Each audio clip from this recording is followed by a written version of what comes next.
Hi friends, నేను మీకు ఈ వీడియోలో చూపించబోతున్నాను గోబీ ఫ్రై ఎలా చేస్తామనేది. వీడియో మొత్తం చూడండి, ఓకేనా. ముందుగా మనం క్యాలీఫ్లవర్ తీసుకుని పీసెస్గా కట్ చేసుకుంటాం ఇందాక మాదిరి. తర్వాత మనం గ్యాస్పై ఈ విధంగా బౌల్ పెట్టేసి దాంట్లో హాట్ వాటర్ పెట్టేసి ఒక 2-3 మినిట్స్ ఉడికించిన తర్వాత మనం తీసుకున్న పీసెస్ని దాంట్లో పెట్టేస్తామన్నమాట.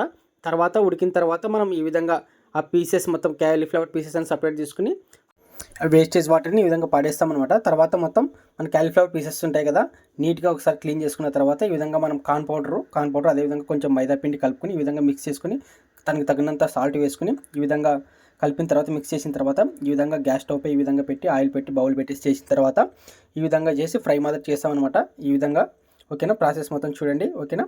ఈ విధంగా చేసిన తర్వాత పీసెస్ మొత్తం మనం పక్కన పెట్టేస్తాము. ఈజీ అండ్ సింపుల్ ప్రాసెస్ ఇది. మీరు తప్పకుండా ఇంట్లో ట్రై చేయండి. ఈవినింగ్ స్నాక్స్కి చాలా ఈజీగా ఉంటుంది. నాకైతే టేస్ట్ అదిరిపోయింది, సూపర్ ఉంది. తర్వాత మనం సాల్ట్ వేసుకుని కారం వేసుకుంటే కూడా ఎక్సలెంట్ అదిరిపోతుంది.